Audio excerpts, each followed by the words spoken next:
Narito ang ating Panginoon Kristo, ang Kordero ng Diyos nag-alis ng mga kasalanan ng sanlibutan, mapalad ang mga taong tinatawag sa kanyang piging. Panginoon, hindi ako karapat-dapat na magpatuloy sa iyo, ngunit sa isang salita mo lamang ay gagaling na ako.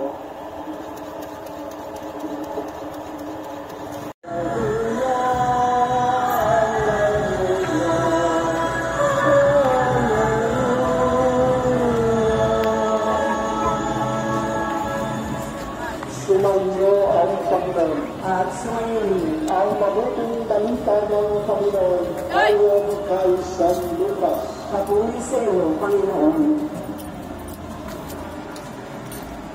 Ikalabing-limang taon ng tagahari ng Emperador Tiberio. Si Poncio Pilato ang gobernador ng Judea. Si Herodes ang tetrarca ng Galilea at ang kapatid naman niyang si Felipe sa lupay ng Iturea at Trahonite. Si Lasias ang tetrarca ng Alulinia. Si Anas at si Caipas naman ang mga pinakapulong saserdote noon.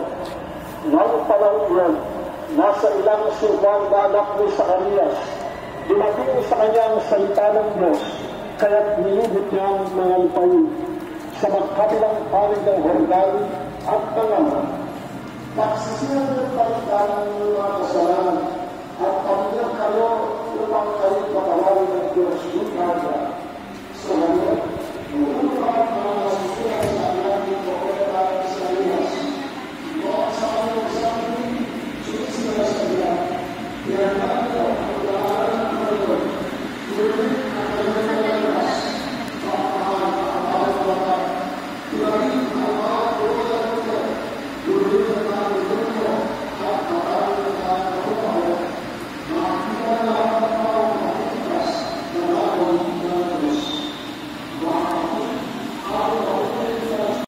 Bago niya ang pinag-ibig sa Diyos ang iyong dalawang mundo, hinawakan niya ang tinapay, pinasalamatan kanya.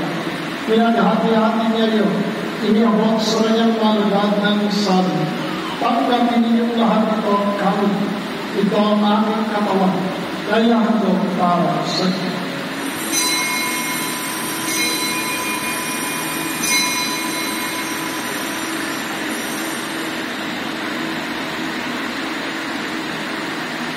Dahil hindi matatapos sa mabunan, hinawakan niya ang kalis. Muli kanyang pinasalamatan. Iniabot ang kalis sa kanyang kalagad at sinabi, tanggapin niyo lahat ito, ito ang kalis na aking dugo.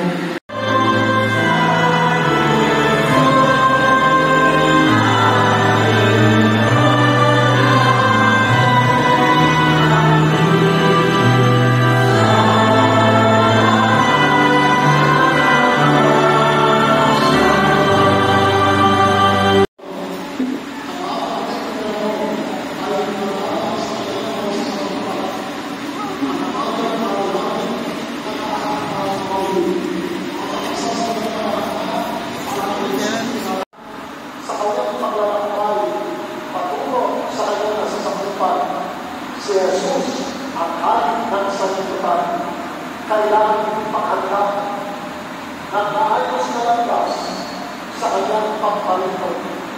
At ang iyong landas na ito, mga kapatid, hindi natin may patambang ang mga maraming mga ibang-ibang sa buhay natin, mga kasalanan natin, mga kamatihan natin, at ating ay mahalin sa ito.